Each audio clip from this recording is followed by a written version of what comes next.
Hello tout le monde! Aujourd'hui j'accueille Julie Cantournet, kiné spécialiste en santé de la femme et plus précisément en problèmes liés à la sphère pelvienne. Julie a monté son cabinet et a créé 2 organismes de formation, Féminine et FAP Academy. Julie va nous parler de l'incontinence urinaire chez la femme. Qu'est-ce que le caisson lombo-abdominaux-pelvien? Comment activer le transverse sans faire descendre les organes? Comment avoir une approche fonctionnelle en rééducation? Julie répond à toutes ces questions avec un cas pratique à l'appui et elle nous explique l'importance de l'éducation thérapeutique, point primordial dans la rééducation. Aussi avec Julie, on aborde les tabous autour de l'incontinence urinaire et comment nous, kinés et professionnels de santé, pouvons agir pour encourager les femmes à en parler. Julie va aussi nous parler de l'endométriose et des traitements qu'elle propose à ses patientes. Enfin, elle nous explique l'importance de la prévention dès le plus jeune âge pour sensibiliser le large public aux pathologies de la sphère pelvienne. Je vous laisse écouter cet épisode avec une kiné super active et pleine d'énergie. Salut Julie! Bonjour. Merci d'avoir accepté l'invitation. On va parler aujourd'hui de l'incontinence urinaire. Donc, tu es une spécialiste en la matière. Tu vas bien aujourd'hui? Oui. Ça fait rigolo, ça fait drôle de dire une spécialiste des fuites urinaires. Oui, oui, oui. Alors, c'est peut-être un peu réducteur puisque tu fais plein d'autres choses à côté, mais tu vas justement te présenter, si tu veux bien, pour nous parler un peu de ton parcours. Avec plaisir. Alors moi, je suis kinésithérapeute spécialisée en santé de la femme et donc plus précisément en rééducation abdo-périnéale. Et donc c'est pour ça qu'on va amener les fuites urinaires là-dedans. J'ai un parcours un peu atypique parce que moi, je suis sortie de l'école, j'étais en CFA pendant mon école, donc j'étais en études et je suis partie directement dans un centre de rééducation polyvalent. Donc rien à voir avec la rééducation périnéale. Je m'y suis plus dans ce centre. J'ai fini cadre, j'étais chef de service de rééducation, c'était très très chouette. Puis je suis tombée enceinte et c'est là que j'ai commencé à avoir des problèmes de la sphère pelvienne et faute de trouver des professionnels qui répondaient à mes attentes, ben, je me suis tout simplement formée pour me soigner. Et je suis tombée dans la marmite de la périnéologie et j'ai adoré ça. Ça m'a vraiment plu et vraiment le potentiel qu'on peut avoir d'aide sur les femmes, les choses qu'on peut vraiment résoudre par l'éducation thérapeutique, ne serait-ce que ça, les connaissances. Je me suis rendu compte que même au-delà même d'être une professionnelle de santé, j'étais une femme avant tout et j'avais énormément de méconnaissances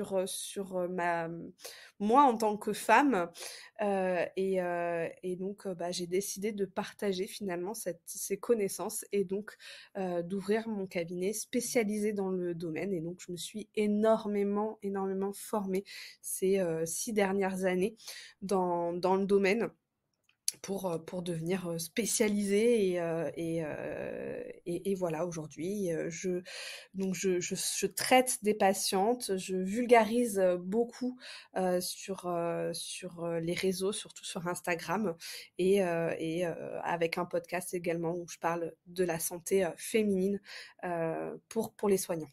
Voilà. Super. Oui, on y reviendra d'ailleurs sur ton podcast. Donc, ma première question, c'est, tu parles de formation. Est-ce que tu as des formations sur ce sujet que tu peux recommander déjà? Alors oui, beaucoup. J'ai énormément de formations. Alors en France, il y a deux grosses structures de formation qui sont l'IPPP et l'EIRPP, qui ont des super formations et c'est intéressant d'aller un petit peu sur les 2 organismes parce qu'ils ont vraiment pas la même vision et donc c'est ça qui est intéressant. Moi, ce qui a vraiment révolutionné mes connaissances, bon, bah, c'est la rencontre de Sandrine Gaillac qui fait partie de l'IPPP. Hein. J'ai eu Oui. son bouquin. Je lis énormément de bouquins, en plus des dizaines et dizaines de formations que je fais par an.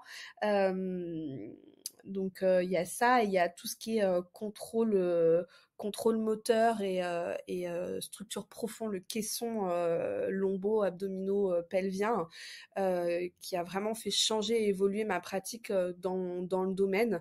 Donc il y a tous les écrits, toutes les études de Paul Hodge. J'ai eu même la chance de pouvoir faire une formation avec lui, qui est australien et qui a vraiment révolutionné les connaissances sur l'activation des muscles profonds, dont fait partie le périnée et le transverse de l'abdomen, qui ont vraiment un rôle à jouer dans entre autres, la continence. Il y a en France, il y a Benoît Stanstrup, j'espère que j'écorche pas trop son nom, qui donne aussi pas mal de notions sur ce contrôle moteur qui est très intéressant. Donc voilà à peu près les formations. Puis j'ai été voir des formations au Canada, voilà, des petites formations, puis beaucoup de lectures de livres et d'études scientifiques, et beaucoup d'échanges aussi avec les professionnels de santé. Je vais beaucoup à la rencontre des professionnels, kinés, sages-femmes, les congrès, les choses comme ça. J'aime bien, on apprend beaucoup des gens et puis de nos patientes, hein, bien entendu, de l'expérience de nos patientes qui sont les plus expertes, encore plus que nous-mêmes, je trouve. Oui. Alors, si tu veux bien, pour rentrer dans le vif du sujet, on va d'abord un peu rentrer dans des chiffres. Donc, l'incontinence urinaire, ça touche beaucoup de femmes. Donc, Oui. déjà, les prolapsus, c'est une femme sur 2. Ouais. Il y a une femme sur 3 qui souffre de fuite urinaire mixte, hein, c'est ça, à l'effort. En fait, de fuite urinaire globale, et les fuites les plus fréquentes, c'est les mixtes. Voilà, donc ça veut dire effort et urgence. Exactement. Oui. Et si je ne me trompe pas, hein, tu me dis si les chiffres sont corrects, une femme sur 4 seulement en parle à son médecin. Ouais, ça doit être par là, effectivement. C'est très, très tabou.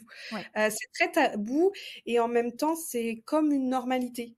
On voit, si vous regardez la télé, si on regarde la télé dans les heures de l'après-midi, on va avoir énormément de pubs pour des couches, ce qu'on appelle des protections Oui. pour adultes. Comme si finalement de se faire dessus, c'était normal. Voilà. Donc du coup, pourquoi en parler à son médecin vu que c'est normal? Voilà. Ah ouais. Pourquoi, à ton avis, c'est encore très tabou? Parce que ça touche la femme, ça touche la sphère intime, c'est gênant, hein, c'est quand même très gênant de se faire dessus. Euh, et en fait, voilà, il y a ces trois facteurs que la santé féminine a toujours, et l'est encore aujourd'hui, mise un peu de côté. Et les fuites urinaires touchent beaucoup plus les femmes que les hommes, parce que les hommes, c'est que dans un certain contexte, la plupart du temps, c'est autour des problèmes de prostate.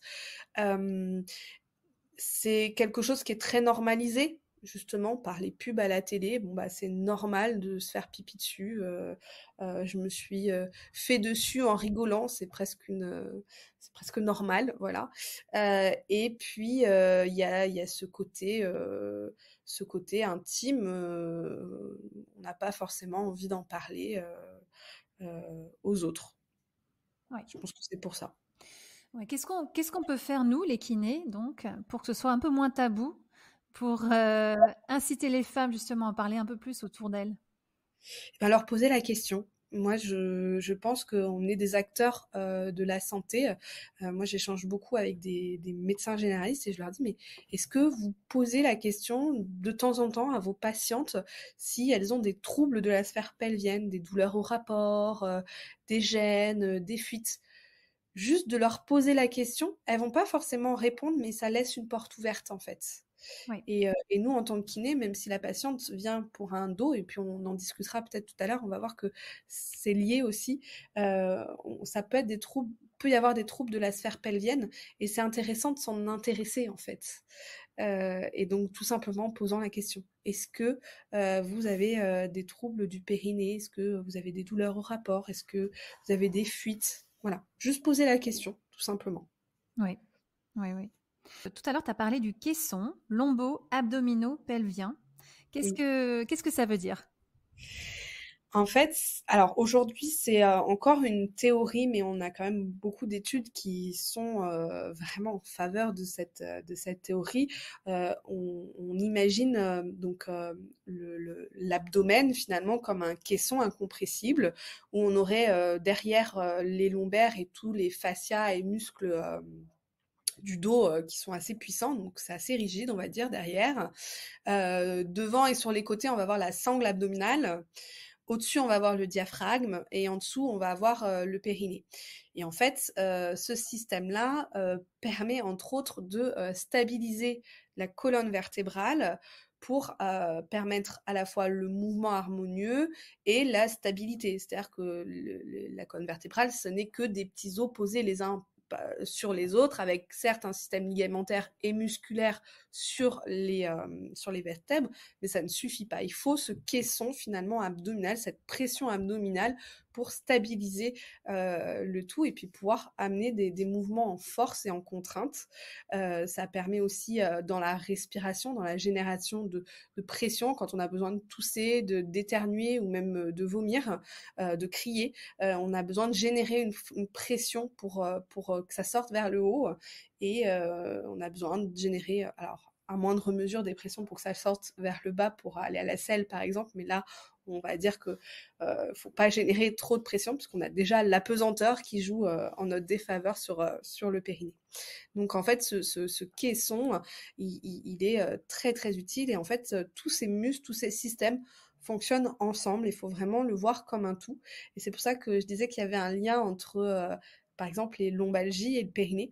En fait, si on a un périnée défaillant, finalement pour avoir cette bonne stabilité du caisson abdominal, et ben il va falloir que les autres systèmes compensent et donc on peut compenser en activant un petit peu plus les lombaires ou en générant un petit peu plus de pression sur la zone abdominale et donc créer des dysfonctionnements finalement de ces systèmes-là.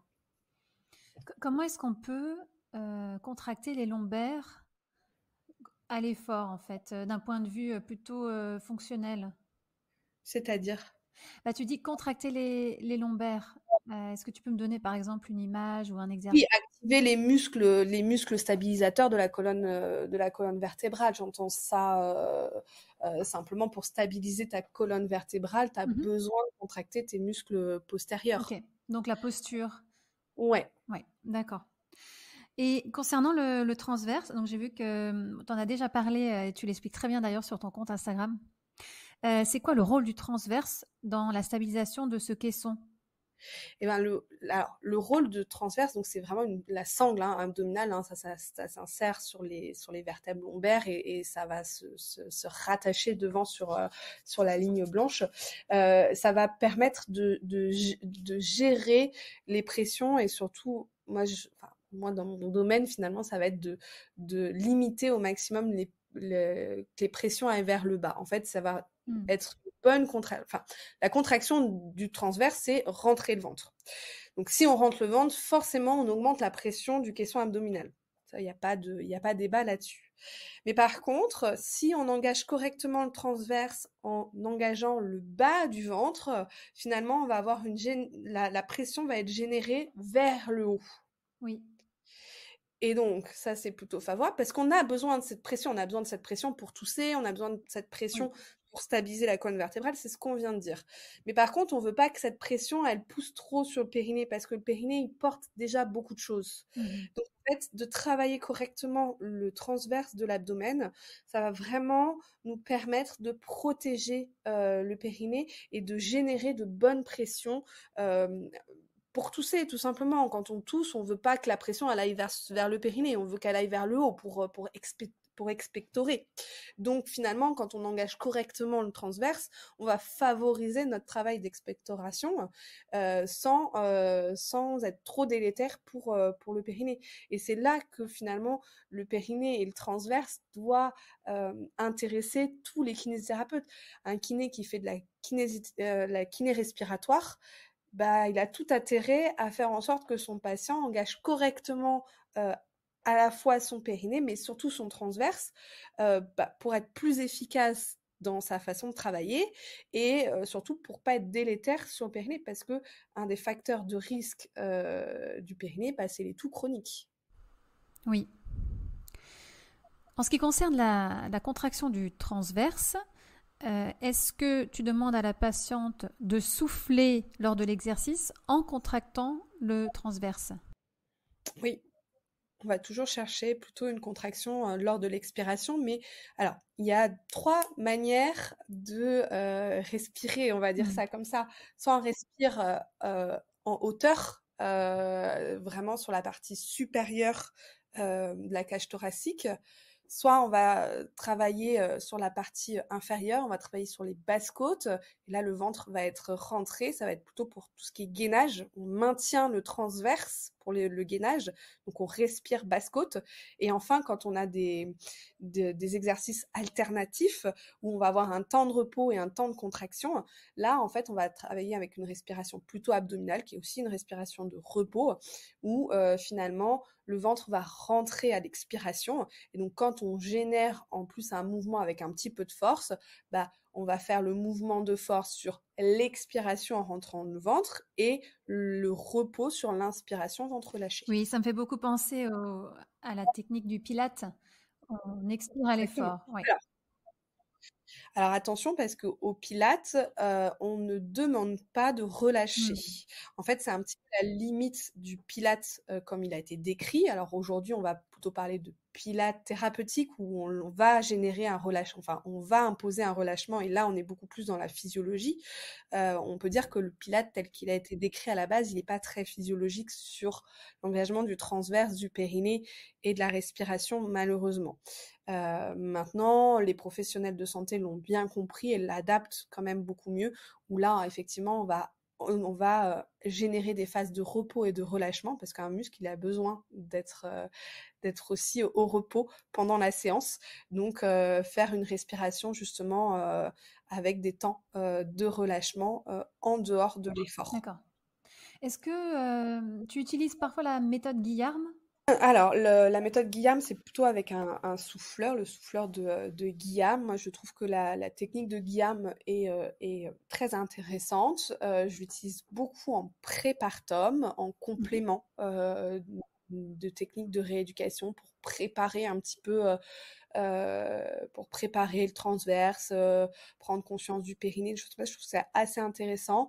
En postpartum immédiat, je le recommande à mes patientes. Après, en rééducation pure et dure, je trouve que ça a ses limites, mais ça reste quelque chose d'intéressant et en complément éventuellement pour faire du travail à la maison en plus des séances de rééducation. Oui, ça reste une méthode, ça reste un outil intéressant, mais pas uniquement en méthode de rééducation. Pour moi, c'est un D'accord, oui. outil. C'est vrai qu'on a beaucoup d'outils à notre disposition entre les formations, les différentes techniques. Alors, du coup, est-ce qu'on peut prendre le cas d'une patiente lambda qui vient te voir, elle a environ 50 ans et qui souffre d'incontinence urinaire mixte. Mhm. Alors déjà, quel est le traitement en moyenne, hein, parce que bien entendu, c'est au cas par cas. Mais comment tu vas travailler et qu'est-ce que tu vas mesurer au fil des séances? Alors, en tout premier lieu, ça va être vraiment un gros travail d'éducation thérapeutique parce que si c'est une incontinence mixte, on a le problème de l'urgence qui est souvent un problème finalement de mauvaises habitudes, un problème comportemental. En fait, pour que ce soit très clair, c'est la vessie qui se contracte de manière anarchique. Donc, on va essayer de voir pourquoi elle se contracte. Est-ce que c'est par des stimuli extérieurs, hein. Par exemple, on peut parler du syndrome de la clé dans Oui, la serrure. C'est quand on arrive près de chez soi, d'un coup, on a très très envie de faire pipi. Alors en fait, c'est le cerveau qui analyse la situation comme ça y est, c'est le moment de faire pipi et qui envoie une information à la vessie pour qu'elle se contracte. Sauf que c'est pas tout à fait le bon moment encore. On n'est pas loin, mais c'est pas encore le bon moment. Surtout que la plupart du temps, on a attendu pour aller faire pipi chez soi, donc la vessie, elle est rarement vide à ce moment-là. Et donc c'est là où on a très très envie d'un coup. Et donc l'éducation thérapeutique, bah, c'est d'apprendre à gérer cette phase, par exemple, où là on va conseiller à la patiente bah, déjà de prendre un petit temps de relâchement.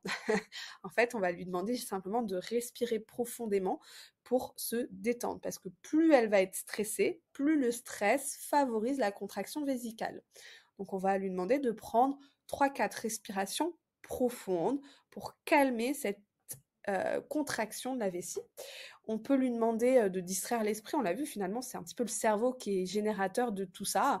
Donc, de distraire le cerveau va finalement faire qu'il contracte un petit peu moins la vessie. Et pour ça, le calcul mental marche très, très bien. Ce que je conseille, c'est de partir de 100 et d'enlever 3. Donc, voilà, ça prend assez bien la tête pour pouvoir passer à autre chose. Et enfin, la troisième petite astuce, ça va être enfin, il y en a 2 autres. Il y a donc ça va être de travailler sur le périnée, donc de faire des contractions fortes et rapides du périnée, une dizaine de contractions fortes et rapides.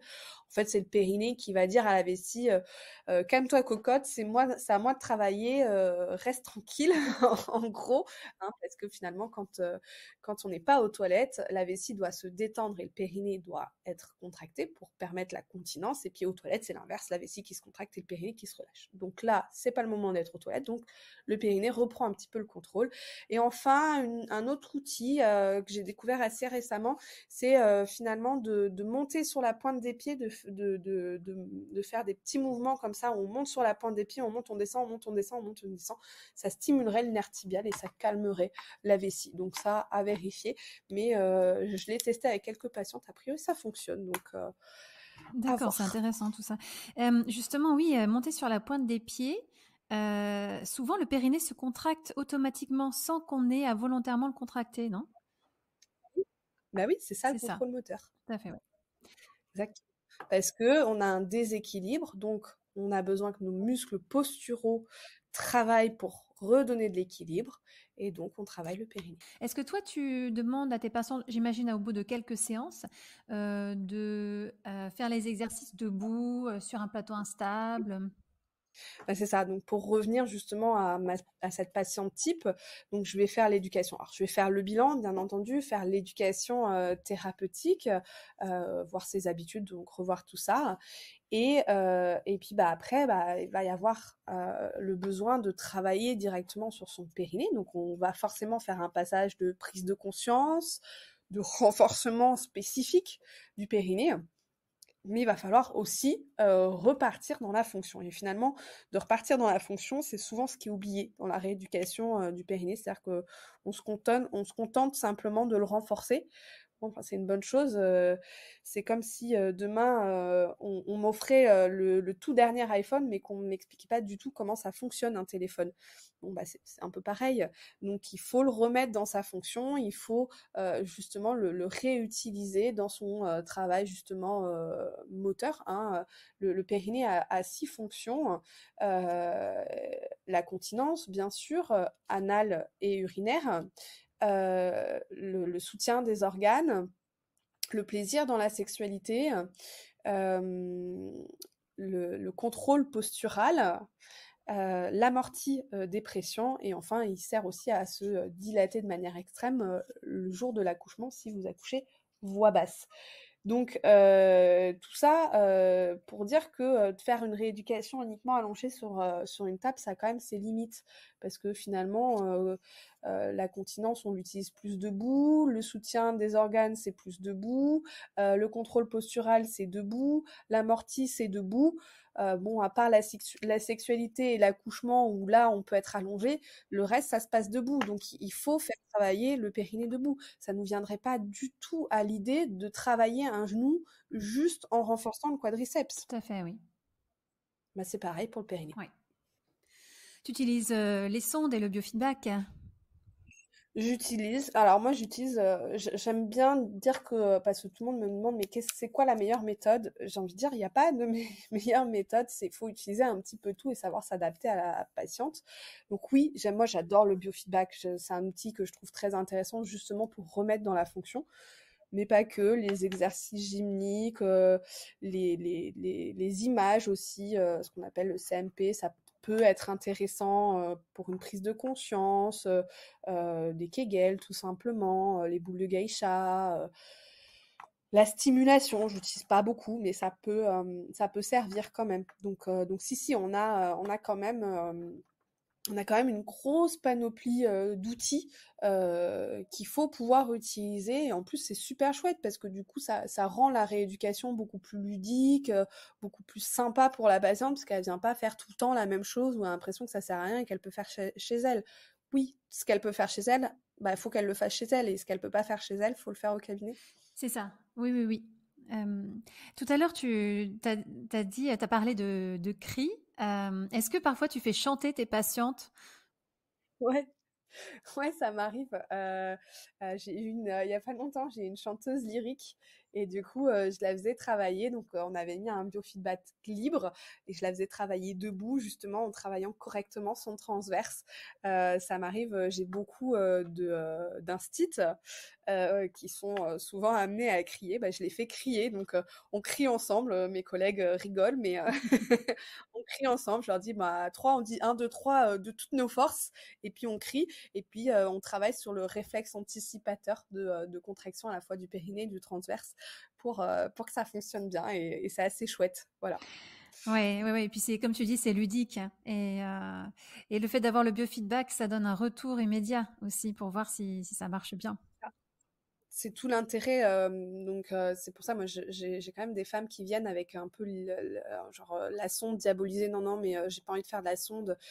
Voilà, en fait, elles ont été traumatisées par l'électrostimulation, je comprends bien, ou le biofeedback allongé toute seule dans une pièce sombre à suivre des courbes. Voilà, mais non, en fait, le biofeedback, c'est un chouette outil à condition de savoir s'en servir. Hein. C'est un peu comme tout, Oui, c'est finalement. ça. L'électrostimulation, tu l'utilises dans quel cas? L'électrostimulation, je l'utilise beaucoup en proprioceptif pour des patientes qui n'arrivent pas à contracter. Je ne l'utilise pas en postpartum, dans l'année du postpartum, parce qu'on a montré que ça pouvait retarder les cicatrisations nerveuses. Et en fait, il y en a beaucoup en postpartum, des lésions nerveuses. Donc, je l'utilise plutôt vraiment en proprioception, genre des femmes qui n'ont vraiment pas à être conscientes de schéma corporel. Enfin, c'est catastrophique. Et de leur faire ressentir ce que c'est qu'une contraction avec la stime, ou bien quand j'ai vraiment des périnées trop faibles, où j'ai vraiment besoin artificiellement de les gonfler, ou bien pour les urgences. D'aller chercher là plutôt sur le nerf tibial, on place des électrodes finalement sur la cheville et ça calme, ça a un rôle pour calmer la vessie. On peut s'en servir aussi pour les douleurs pelviennes, où j'utilise un petit peu moins le TENS, tout simplement. Parce que souvent, les femmes, surtout qui ont de l'endométriose, elles ont leur TENS à domicile. D'accord. Ok. Oui, ça c'est un sujet aussi très intéressant, l'endométriose. Tu reçois beaucoup de patientes? Oui. Ouais, c'est aussi un des. Alors moi, je fais donc tout ce qui est fuite urinaire, prolapsus et douleur pelvienne. En fait, c'est les trois raisons de consultation chez un kiné spécialisé en pelvipérinéologie. C'est ça, donc les fuites urinaires ou anales, les prolapsus, donc les descentes d'organes et les douleurs. Et puis après, c'est le contrôle, la prévention. Bon, ça c'est un autre versant, mais voilà. Et donc les douleurs pelviennes, on en a pas mal quand on souffre d'endométriose, mais pas que. On va gérer aussi les douleurs plus globales de l'endométriose. C'est vraiment une prise en charge très globale, pluridisciplinaire, qui est très intéressante. C'est des femmes qui sont souvent dans l'errance thérapeutique. On n'a pas de traitement qui soigne la maladie. Nous, on va essayer de l'aider à gérer ses symptômes, à gérer ses douleurs pour qu'elle ait une qualité de vie la plus agréable possible avec son endométriose. Donc, on va avoir aussi un rôle de conseil. Donc ça demande aussi au kiné d'avoir un peu de connaissances sur le sujet et de pas transmettre des mauvaises informations. Voilà, ce qui est un peu la problématique. Hein. On pourra peut-être parler des réseaux sociaux, mais sur Oui. les réseaux sociaux, on entend un petit peu de tout et des fois, c'est un petit peu compliqué d'avoir la bonne information. On a beaucoup de patientes ce qu'on appelle les patientes expertes qui vont partager finalement leur vécu. Ça a quand même la limite que chaque femme est différente et chaque endo est différente et que ce qui a marché pour elle n'est pas une vérité absolue. Et des fois, c'est dommage parce que c'est un peu présenté comme ça. Donc, nous, en tant que soignants, on doit vraiment modérer nos propos et amener ce qui est validé par la science, tout en ayant l'écoute absolue des douleurs des patientes. C'est elles les expertes de leur endométriose. Oui, oui, oui, c'est au cas par cas, hein. C'est un peu comme, Ouais. l'incontinence urinaire et comme toutes les autres pathologies, hein. C'est comme Mmh. tout, mais c'est vrai que pour l'endométriose et même, j'ai envie de dire plus largement les douleurs pelviennes, ça demande vraiment une connaissance et une écoute très très importante. C'est vraiment des prises en charge. Alors moi que je trouve personnellement très stimulantes et intéressantes, mais aussi très prenantes intellectuellement pour vraiment pouvoir donner le mieux à notre patiente et faire très attention à notre discours parce que bah, finalement elles ont tellement entendu de choses que le petit truc qu'on dit même avec la meilleure bienveillance qui soit, ça peut être mal interprété donc il faut vraiment être enfin voilà, c'est très très chouette d'aller dans ce domaine-là. J'incite même beaucoup de kinés à aller traiter de l'endométriose parce qu'en fait on a déjà plein d'outils mais faites attention à votre discours. Vous êtes face à des expertes de leur maladie et qui sont dans une errance et qui se sont vus entendre des choses catastrophiques. Donc, on fait bien attention à son discours face à ses patientes. Oui, pour, les néophytes, est-ce que tu peux nous parler un petit peu des outils justement pour traiter les douleurs pelviennes, pour l'endométriose? Alors, pour faire dans la généralité, encore une fois, c'est Oui. très très général. On va avoir le massage, à la fois le massage sur les muscles du plancher pelvien, la thérapie manuelle du plancher pelvien, les trigger points, les choses comme ça au niveau du plancher pelvien, que ce soit en externe ou en interne. On va avoir le massage abdominal. Hein. J'avais une stagiaire qui faisait son mémoire justement sur le traitement kiné des femmes souffrant d'endométriose et de son questionnaire on est sorti que finalement c'était le massage qui leur faisait le plus de bien, le massage abdominal. Donc bah, ça a priori on sait faire, Mmh. plutôt pas mal. Euh, on va avoir l'activité physique de manière générale, la reprise, l'accompagnement dans l'activité physique. On va avoir la détente du périnée, le travail de la cohérence cardiaque. C'est très simple, c'est des outils qui sont très très simples. Mais en fait, ces patientes, elles ont besoin d'une prise en charge, d'une écoute.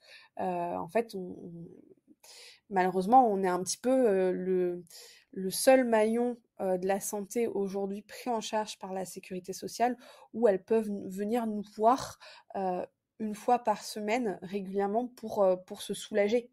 Parce qu'on ne fait pas ça chez le médecin, on fait pas ça. Alors on peut faire ça un peu chez sage-femme, et d'accord, c'est pas de la rééducation dans ce contexte-là pour elle. On peut aller voir son ostéopathe, mais bah, ça a un coût. Voilà, donc on a un petit peu ce rôle aussi bah, d'aiguiller vers d'autres professionnels quand il y a besoin, professionnels de l'alimentation, des professionnels de la gestion du stress, des choses comme ça pour aiguiller nos patientes et avoir ce rôle un peu de soutien, d'écoute et puis de travail dans le mouvement. Nous, on a le pilier mouvement. Euh, pour ça, on a la thérapie, on a le massage drainant. Voilà, on a plein de petites choses assez intéressantes à travailler. La thérapie, pour tu l'utilises pour les douleurs? Oui, beaucoup, ouais. Ouais, je trouve que c'est intéressant. J'ai vraiment des bons retours sur toutes les douleurs de la sphère pelvienne en règle générale et sur l'endométriose aussi, c'est intéressant. Mais attention, là encore, c'est un outil qu'il faut comprendre et savoir utiliser. Hein. En phase inflammatoire, on va plutôt travailler à froid et en dehors, on va plutôt travailler à chaud pour aller casser un peu plus les adhérences. Donc, Mmh. il faut rester toujours à l'écoute du moment présent de la patiente pour avoir la bonne thérapie et puis pas enflammer le truc, quoi. Oui. Ça marche aussi bien sur, les cicatrices, hein? Ouais, ça favorise une bonne cicatrisation, ouais, sur, tout ce qui est déchirure, épisiotomie, par exemple, ou Mmh. même, les cicatrices, post-opératoires, si on reste sur l'endométriose, on peut être amené à travailler sur ça. On peut être amené en post-opératoire, on peut être amené, à travailler sur les néorectums aussi, pour dilater un petit peu ce néorectum et lui permettre d'avoir un confort de vie un peu plus intéressant quand il y a rectum qui a été opéré. Ouais, super. Alors, est-ce que tu peux nous parler un peu de la FAP Academy? Donc, c'est, des cours, hein, que tu as créés en ligne et puis ton compte Instagram aussi? Oui, alors il y a plusieurs choses. C'est vrai que je l'ai pas, j'ai plusieurs casquettes. Donc effectivement, j'ai cette casquette de kinésithérapeute, donc je viens de parler. J'ai cette casquette de formatrice. Donc alors j'ai des formations pour les professionnels qui sont déjà formés en rééducation pelvienne et qui veulent justement aller beaucoup plus loin dans leurs techniques et leurs outils de rééducation pelvienne. Donc ça, c'est sur Féminine et on trouve aussi sur mon compte Instagram. Et puis là, récemment, j'ai co-créé avec une coach sportif la FAP Academy, où là, on est en train de monter une grosse formation qui va s'adresser à des kinés, mais qui sont pas déjà formés en rééducation pelvienne. C'est des kinés qui s'intéressent au sport, à la santé féminine, mais qui n'ont pas forcément envie de faire de la rééducation pelvienne, qui veulent bien faire de la rééducation abdominale, qui traitent des lombalgies et qui veulent avoir des notions là-dessus.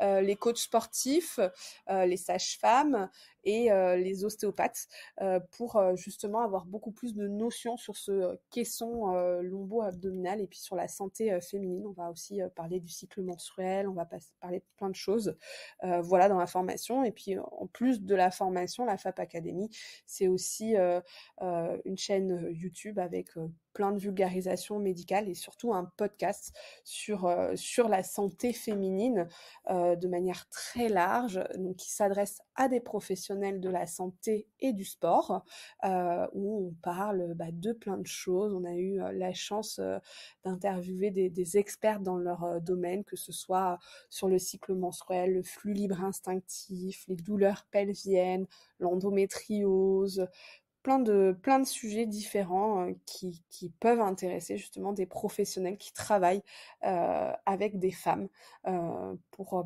finalement performer un petit peu leur prise en charge et leurs conseils, avoir les bons conseils à donner à nos patientes parce que dans rééducateur, il y a éducateur. Et je pense que d'avoir le bon discours, encore une fois, c'est une vraie clé dans notre profession. Oui. Oui, tout à l'heure, tu parlais des réseaux sociaux, de la vulgarisation de contenu sur les réseaux sociaux. Qu'est-ce que toi, tu as remarqué justement à ce sujet depuis que tu as créé ton compte? Heu, c'est un monde qui peut être à la fois extrêmement bienveillant, riche. Moi, ça m'a apporté énormément dans ma pratique, dans mes échanges. Je pense que j'ai énormément de chance. J'ai une communauté, archi bienveillante, vraiment à l'écoute, avec qui on peut échanger, avec qui on échange des tips. Enfin, c'est génial. Je me sens, extrêmement chanceuse et puis, alors moi je n'ai pas eu de haters, je touche du bois jusque-là, que ça ne vous donne pas envie non plus. Mais voilà, j'ai toujours des échanges qui sont très constructifs, même des gens avec qui sont pas forcément d'accord avec mon discours ou justement parce que mon discours a être trop vulgarisé. Moi, je suis à l'écoute, hein, je n'ai pas la connaissance absolue. J'essaye quand même de pas dire de bêtises sur ce que je fais, en tout cas de limiter. Après, ce que je dis à un moment, c'est peut-être parce que j'avais ces connaissances-là à un moment donné, et puis qu'après, en me formant encore plus, en ayant des recherches et tout ça, finalement, ce que je disais n'était peut-être pas tout à fait juste, et ça évolue, et c'est normal. Mais d'un autre côté, on voit des comptes où on a des professionnels finalement qui ne sont pas si professionnels que ça, donner des dernières méthodes, enfin voilà, je trouve que voilà, on trouve de tout. Après, voilà, on peut pas être d'accord avec tout le monde et c'est ok. Mais des fois, je trouve que le discours, il est limite, il est parfois même dangereux. Si on revient sur l'endométriose, je vais pas rentrer dans le débat de la pilule, mais j'ai envie de dire, la pilule, c'est au cas par cas et de conseiller à tout le monde de pas prendre la pilule. celles qui ont de l'endométriose, je pense que c'est pas une bonne chose. Certes, la pilule a des effets négatifs et quelqu'un qui ne souffre pas d'endométriose, ça peut être pertinent qu'elle ne prenne pas la pilule si elle en a envie, mais quelqu'un qui a de l'endométriose, ça se réfléchit un petit peu plus. Bien sûr, si elle en a pas envie, c'est ok, c'est son choix, il n'y a pas de souci, mais de pas non plus lui donner les mauvaises informations. Et c'est un petit peu le problème des réseaux sociaux.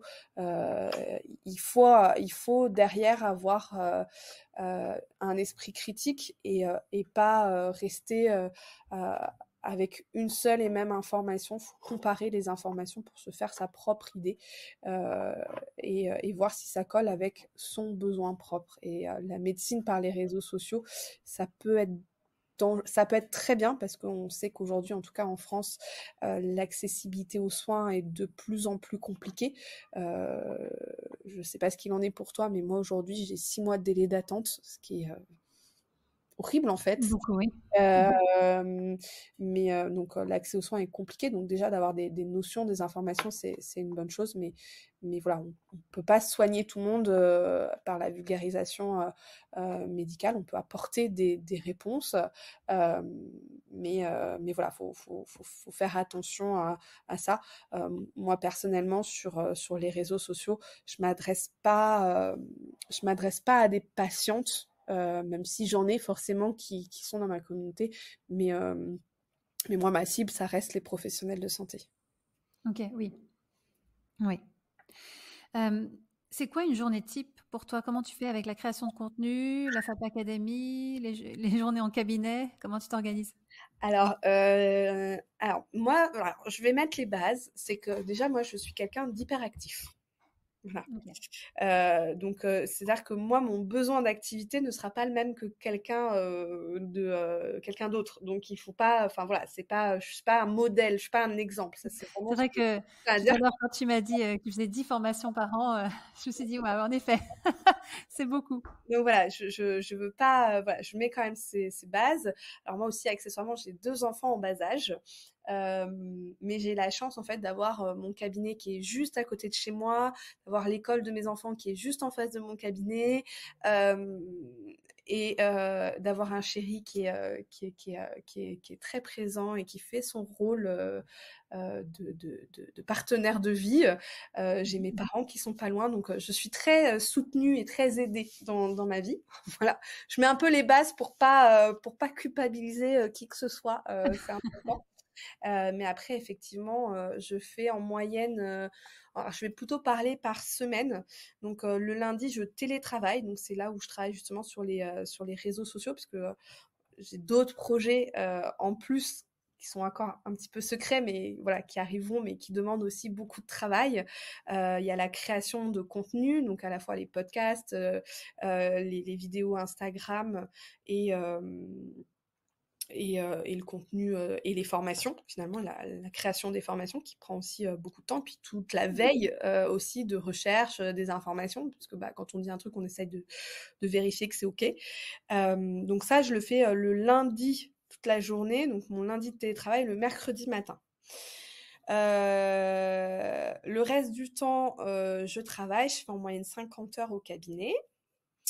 Et puis le week-end, je gère un peu mon planning, mes enfants et puis le cabinet aussi parce que le cabinet, je suis seule titulaire et on est 5. J'ai 4 assistantes kiné et une ostéopathe qui travaille au cabinet. Donc faut gérer aussi tout ce petit monde. Donc c'est vrai que j'ai des journées un petit peu à rallonge. Ça c'est d'une évidence, mais j'adore ce que je fais. Je suis complètement passionnée. Donc c'est beaucoup plus facile de faire les choses quand on les fait avec passion. Et oui, aussi, j'essaye de faire du sport aussi dans ce planning-là. Dans les quelques heures qu'il y a Voilà, de sport. quand même un petit peu. Est-ce que tu fais partie de ceux qui font les exercices avec les patients? Alors, je fais pas mal les exercices avec les patientes, c'est vrai. Là, j'avais voulu me réinscrire au handball parce que je suis une ex-handballeuse, mais finalement, c'est un peu compliqué à gérer. Donc là, je vais m'inscrire dans une salle de gym, de sport pour pour avoir des créneaux un peu plus libres, parce que finalement, entre les formations, les rencontres pro, les choses comme ça, mon planning d'une semaine à l'autre varie. Et donc, c'était trop compliqué d'avoir un seul créneau par semaine. Donc, voilà. Ok, bon. C'est déjà pas mal. Hein. Mais voilà, encore une fois, j'ai la chance d'avoir aussi d'être bien entourée pour Tout un réseau, oui, oui, ça c'est important. Ouais. permettre de faire tout ça, parce que effectivement, hein, les réseaux sociaux, tout ça, c'est beaucoup plus chronophage qu'on peut l'imaginer. Et donc, faut s'organiser.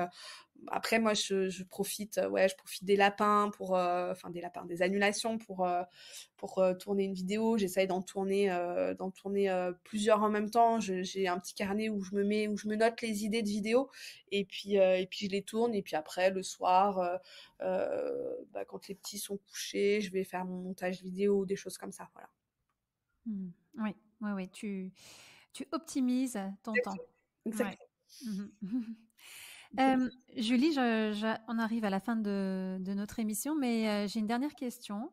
Qu'est-ce qu'on peut faire en matière de prévention, d'éducation thérapeutique, d'un point de vue très général, hein, pas que les kinés, pour éviter justement les problèmes tels que l'incontinence urinaire? Est-ce qu'il y a des choses qu'on peut faire même au sein des écoles pour éduquer les enfants, les jeunes aussi? Parce que ça touche, on n'en a pas parlé, mais parce que c'est un sujet très vaste, mais les jeunes filles aussi, les jeunes femmes, hein, qui souffrent d'incontinence urinaire à l'effort, qu'est-ce qu'on peut faire en fait pour prévenir ça? C'est tellement dur ta question, parce qu'il y a tellement de choses à faire. J'ai envie de dire, déjà, ce serait de former les professionnels du sport au périnée, aux questions abdominales. Donc, c'est un peu l'objectif de la FAP Academy, en fait. C'est pour ça qu'elle est née, Très bien. cette Oui. entreprise. Justement pour que les jeunes soient informés, surtout les jeunes femmes, puissent comprendre un petit peu comment elles fonctionnent, parce que en SVT, quand on parle justement de la sexualité, du cycle hormonal ou des choses comme ça, en fait c'est complètement faux, c'est n'importe quoi. Donc déjà ça pourrait être un petit peu mieux, de leur apprendre à faire pipi, à faire caca correctement. Il y en a plein qui pensent que c'est normal de pousser fort pour faire caca. Ah oui. Et j'en ai qui n'ont pas forcément besoin, qui n'ont pas forcément des selles dures, mais pour aller plus vite, parce que les femmes ne font pas caca. Les femmes sont des princesses, elles font pas caca. C'est un peu ça socialement. Donc elles se retiennent. Donc voilà. Donc d'apprendre un petit peu comment le système fonctionne, déjà ça aiderait beaucoup, parce que la constipation c'est un vrai fléau pour le périnée. D'avoir une meilleure préparation physique lors de la grossesse et pour l'accouchement. Ça, malheureusement, les sages-femmes n'ont pas forcément le temps de le faire. Elles ont déjà énormément d'informations à donner, et finalement, la préparation du périnée est souvent un peu oubliée, alors que ça a un vrai intérêt, parce que là aussi, l'accouchement a un impact important sur le périnée. Donc, si on peut essayer de faire en sorte de limiter les risques, ça peut être bien. En fait, c'est vraiment d'avoir une conscience dans la prévention qui serait idéal. Malheureusement, aujourd'hui, le choix politique de santé, c'est de traiter et pas de prévenir. Tout à fait, oui. Ce qui est un peu dommage dans ce domaine. Il y aurait vraiment tellement de choses à faire dans la prévention pour éviter un maximum de traitements. C'est dingue et c'est dommage. Donc c'est pour ça aussi qu'on a créé la FAP Academy. C'est pour vulgariser un petit peu plus et qu'on prépare d'autres petites surprises qui vont arriver bientôt. Mais voilà, pour essayer de rendre les informations un petit peu plus accessibles. Super, on mettra le lien de la FAP Academy sur l'épisode. Écoute, on est arrivé à la fin là, même si on pourrait parler très longtemps encore, mais je te remercie infiniment pour ton temps et toutes tes explications. C'était vraiment très intéressant, j'ai appris plein de choses. Merci Julie, et puis bon courage pour la suite. Merci beaucoup. Si cet épisode vous a plu, vous pouvez vous abonner sur Apple Podcast, laisser un avis et n'hésitez pas à le partager sur les réseaux sociaux. Si vous êtes kiné et que vous souhaitez participer à ce podcast pour partager votre expérience, écrivez-moi à kinégabrielle@gmail.com. Si vous souhaitez suivre notre invité sur les réseaux sociaux, vous pouvez cliquer sur les liens en bas de la page de l'épisode. Enfin, n'hésitez pas à suivre le podcast sur Instagram à kinédi_podcast.